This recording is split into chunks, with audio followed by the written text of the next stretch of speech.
It started with a sound I still hear in my sleep. The crack of wood splintering. The low growl of heavy machinery. I stood at the edge of my own lakefront property, watching strangers tear into a house that had taken me a lifetime to build. A $5 million home, reduced to debris because of a so-called $300 violation. That was the moment I realized this wasn't about money. It was about power. And the people making this decision had no idea who they were dealing with. The lake was calm that morning, glassy and silent, like it didn't want to witness what was happening. Sunlight reflected off the water, mocking the chaos on shore. I remember thinking how absurd it all looked. A crane. 2 trucks. A crew following orders they didn't question. And an HOA representative standing with a clipboard, nodding as if this destruction were routine. To them, it probably was. They claimed I'd ignored notices. That I'd violated some obscure guideline buried deep in the HOA handbook. Something about an unapproved dock extension. $300. That was the fine. But instead of a conversation, instead of a warning, they escalated. Fast. Legal letters arrived late. Meetings happened without me. Votes were taken behind closed doors. By the time I understood what was happening, the decision was already signed. I could have shouted. I could have threatened lawsuits right there on the shoreline. But I didn't. I stayed quiet.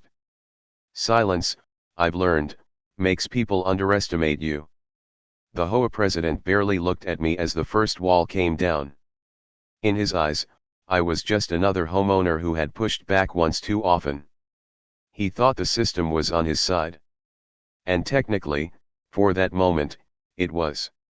What no one there knew was that this lake house wasn't my only property. It wasn't even close. Years earlier, I'd made a strategic decision that would later become the most important move of my life. I hadn't just bought a home. I'd invested in land. Slowly. Quietly. Parcel by parcel. The neighborhood around us wasn't just familiar to me. It belonged to me. As debris hit the ground and dust filled the air, I made a promise to myself. I would let them finish.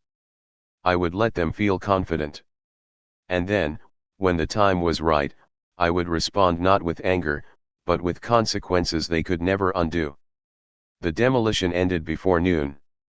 By early afternoon, all that remained of my lake house was a flattened outline, scattered beams, and a silence that felt heavier than the machines had been. The HOA crew packed up efficiently, like this was just another job checked off a list. The president shook hands with the contractor, satisfied. To him, the problem was solved. To me, the story was just beginning. I waited 3 days before making my first move. Not because I needed time to cool off, but because timing matters. Rash reactions make noise. Strategic ones make impact. During those days, I reviewed documents I hadn't looked at in years. Deeds. Transfer records. Quiet purchases made through holding companies and trusts. Pages and pages of proof that told a very different story than the one the HOA believed. You see, when I first bought into the neighborhood, I saw more than a scenic lake and upscale homes. I saw opportunity. The area was undervalued, the HOA poorly organized, and the residents overly dependent on a small group of decision makers. So I started buying. A vacant lot here. A distressed property there. Sometimes directly, sometimes indirectly. No announcements. No attention. Just steady acquisition.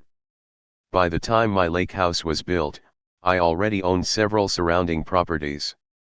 By the time the HOA fined me $300, I controlled most of the voting interest without ever sitting in a meeting.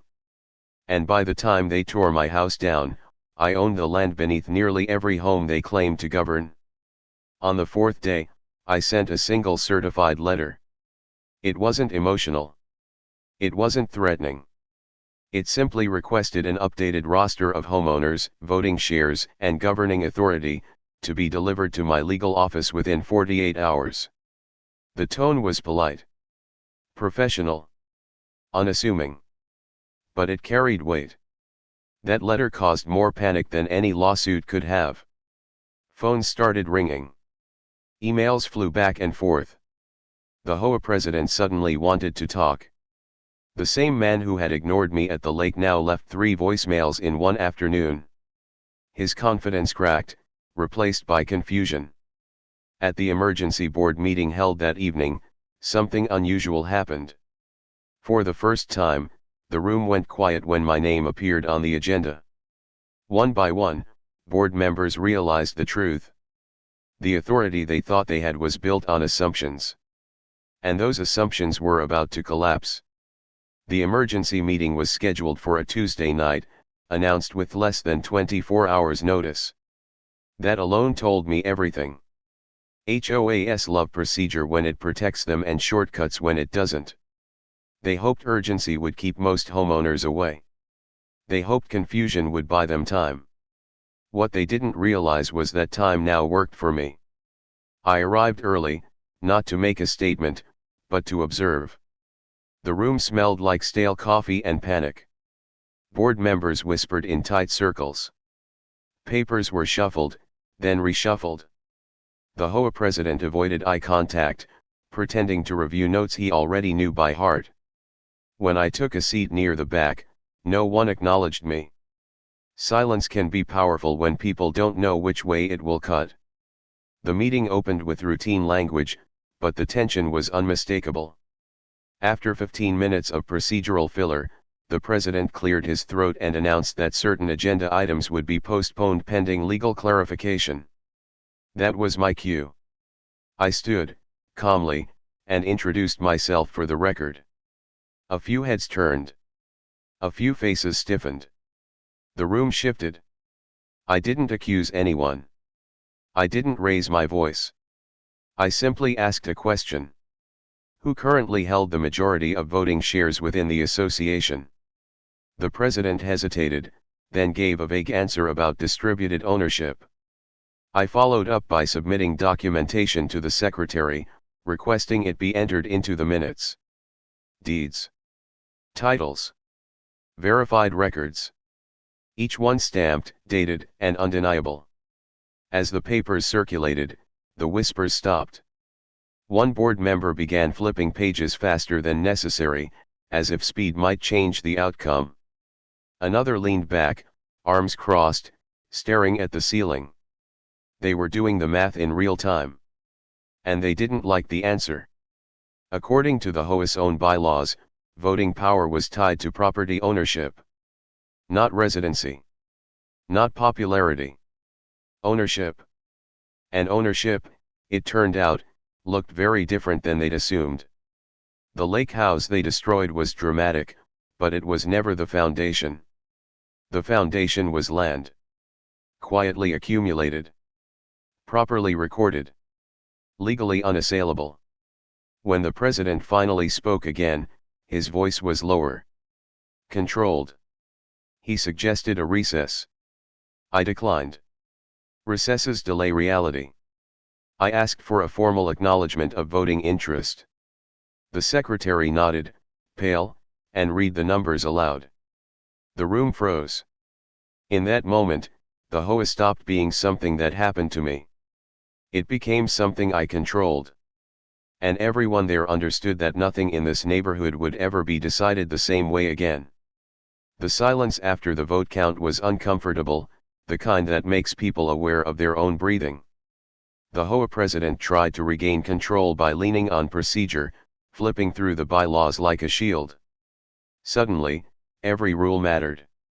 Every clause. Every technicality they'd ignored for years became sacred text. That shift told me I was winning.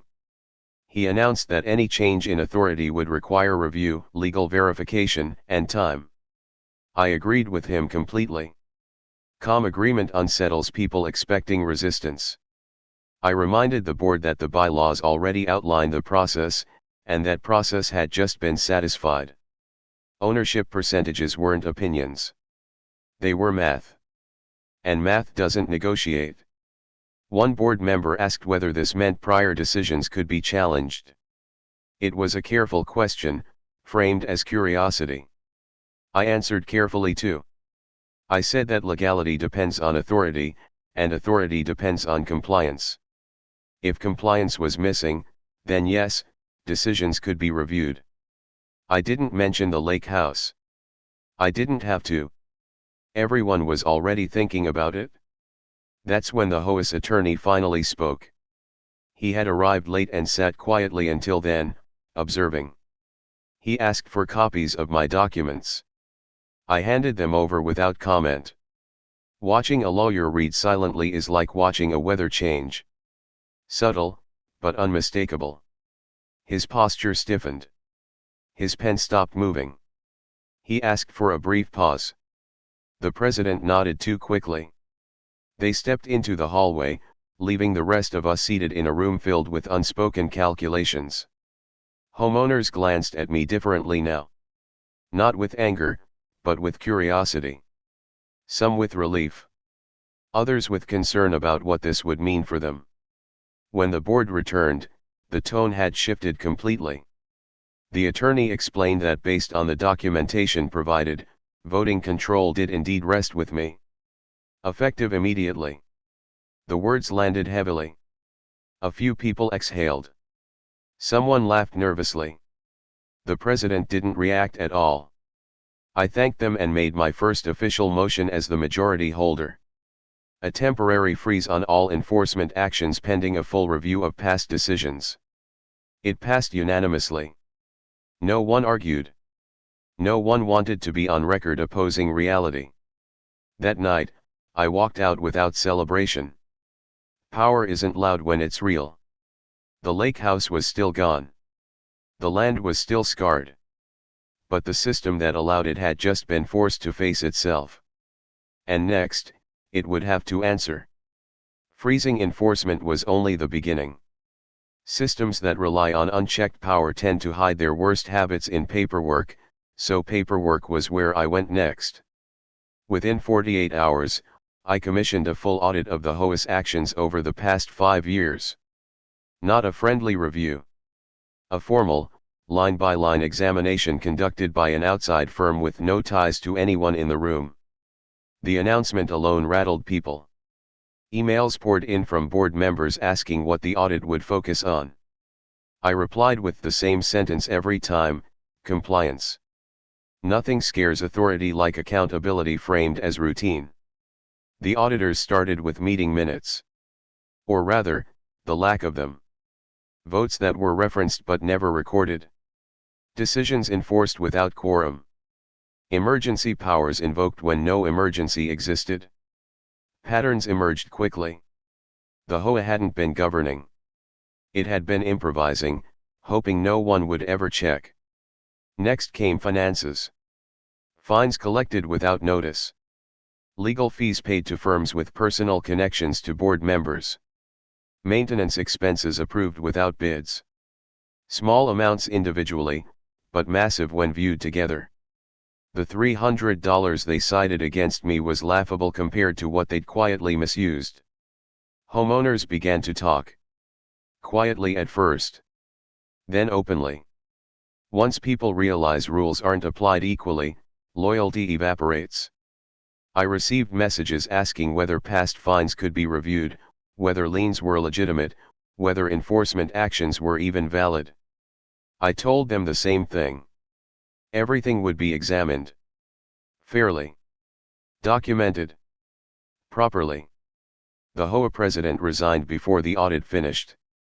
His letter cited personal reasons. No one asked follow-up questions. 2 other board members followed within a week. Vacancies don't weaken control when control already belongs to you. They simplify it. When the audit report arrived, it was thicker than expected. Dozens of violations. Procedural failures. Financial inconsistencies. Enough to invalidate years of decisions. I didn't celebrate. I scheduled another meeting. That night, I presented the findings without commentary. Just facts. Page numbers. Dates. Evidence. The room was silent again, but this silence was different. It wasn't confusion. It was understanding. The HOA hadn't just overreached with my lake house. It had been operating outside its own authority for years. And now, with control properly aligned, there would be consequences. People often expect revenge to look dramatic. Lawsuits. Public humiliation. Headlines. I chose something quieter, and far more effective. I rebuilt the HOA the way it should have worked from the start. No theatrics. Just structure. The first step was dissolution. Using the authority granted by majority ownership and confirmed by the audit, I initiated a formal process to suspend the existing board and dissolve the association in its current form. Gasps filled the room, but no one objected. The bylaws allowed it. They always had. In its place, I established a temporary administrative committee. 3 professionals. No homeowners. No personal stakes. Their job was simple: unwind improper actions, correct records, and reset governance. Every decision documented. Every meeting recorded. Transparency enforced. Liens were reviewed and removed where they lacked proper notice. Fines were refunded when enforcement hadn't followed procedure. Contracts were rebid. The HOA attorney was replaced. So was the management company. Quietly, the neighborhood began to breathe again. Some residents approached me privately, expecting punishment. Others expected favors. I gave neither. Power loses its edge when it becomes personal. I treated everyone the same way I wanted the rules treated, consistently. Then came the lake house question. People assumed I would demand compensation or retaliation. I didn't. I filed a single claim for the land remediation costs. Nothing inflated. Nothing symbolic. Just what was required to restore the property to safe condition. The message was clear. This wasn't about anger. It was about responsibility. As governance stabilized, property values began to rise. Restrictions that served no purpose were removed. Necessary ones were clarified. For the first time in years, homeowners understood the rules they lived under. Fear gave way to predictability. At the final transition meeting, the temporary committee presented its report. The HOA, as it once existed, was formally closed. A new association was created with revised bylaws, strict limits on enforcement authority, and automatic oversight triggers. No one person could ever wield unchecked power again. I declined any formal role. Control had served its purpose. I transferred voting interests to an independent trust and stepped back. Leadership is knowing when to leave the room. The lake was quiet again when I visited the property weeks later. The house was still gone, but the land was clean. Stable. Ready. They thought $300 gave them power. What they learned was simpler, and far more expensive. Authority without accountability always collapses. Change doesn't announce itself with noise. It settles in quietly, like a new normal people don't realize they're already living inside. Weeks after the old HOA was dissolved, the neighborhood felt different. Not freer exactly, but calmer.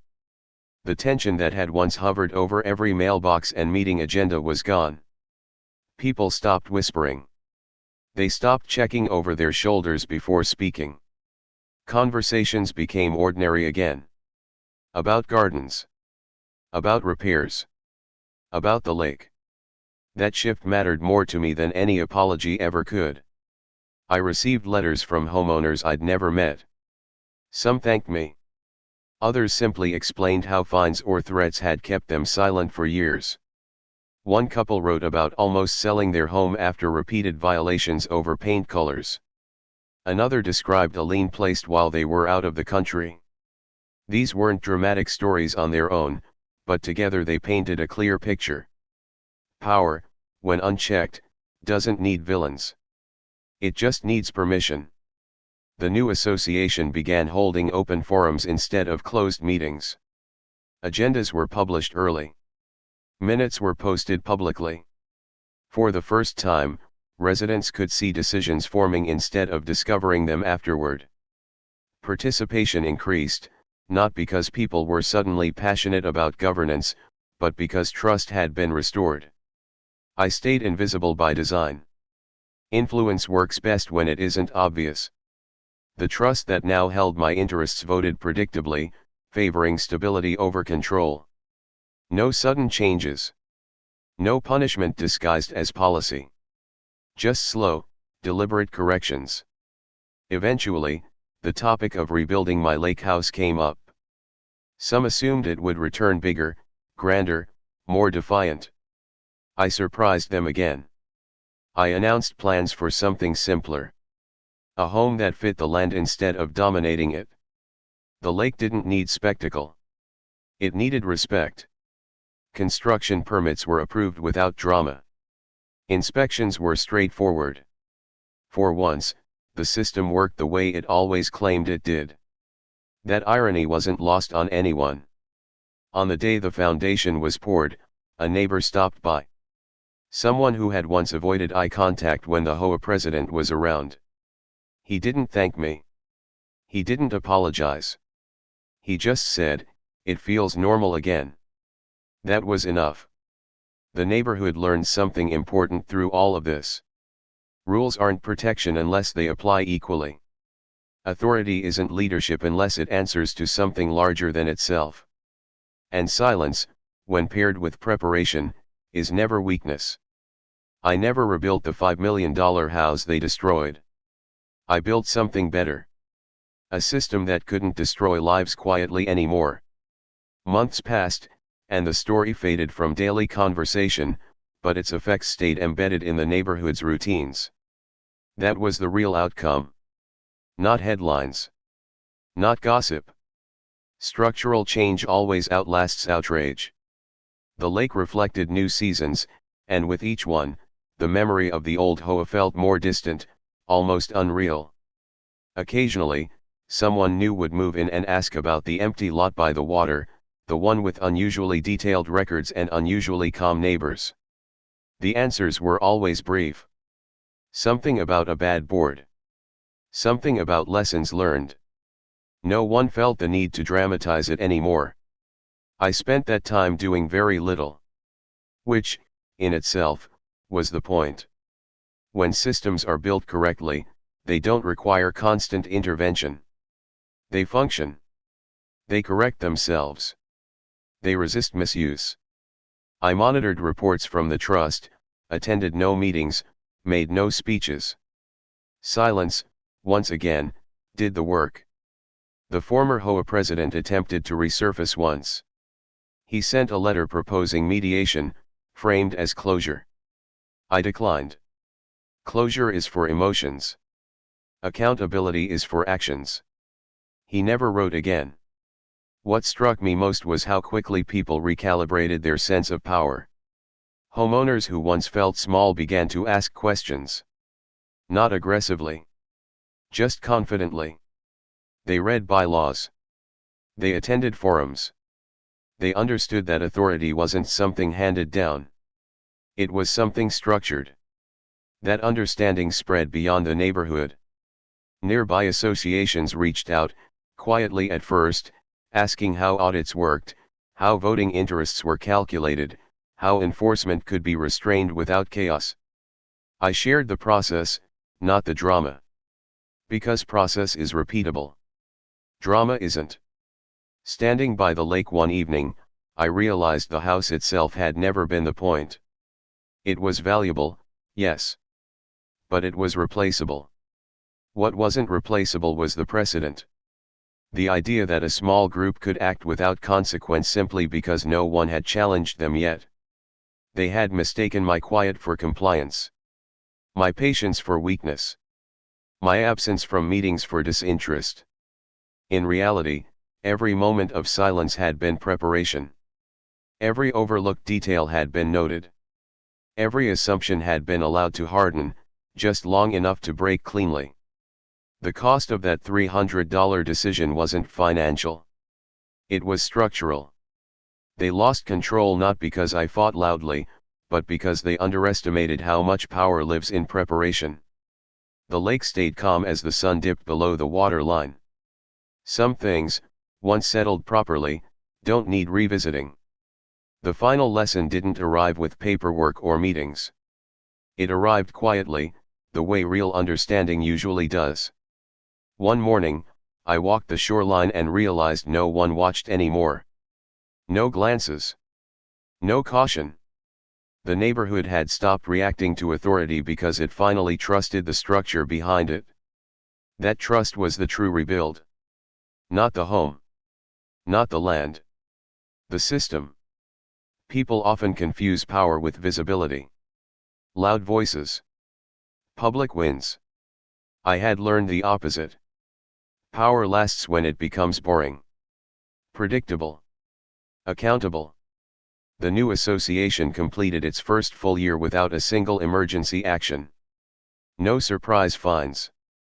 No sudden votes. No closed-door decisions.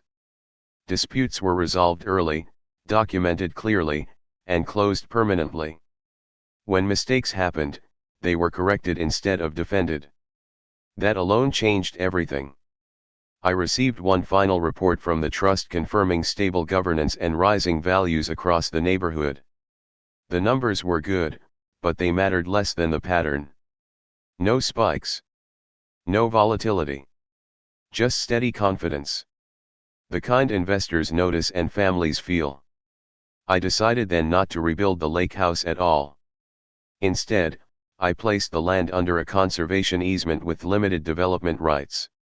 It ensured the shoreline would remain open, protected, and unchanged long after I was gone. Some thought it was symbolic. It wasn't. It was practical. Power that proves a point doesn't need to keep proving it. The empty space became part of the neighborhood's identity. A reminder without explanation. A boundary that didn't threaten. Children fished there. Neighbors walked dogs. Life filled the absence without needing permission.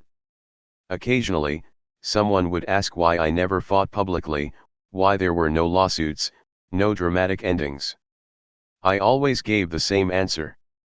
Because systems learn faster than people. And once a system is corrected, behavior follows. The HOA had destroyed a house thinking it enforced control. What it actually did was reveal the flaw beneath its authority. A flaw that existed long before I arrived. I didn't create it. I simply waited long enough for it to expose itself. $300 was never the issue. $5 million wasn't either. The real cost was assuming silence meant weakness. Assuming ownership meant entitlement. Assuming no one was watching. I was always watching. And when the time came, I didn't take revenge. I took responsibility. That's what power really looks like.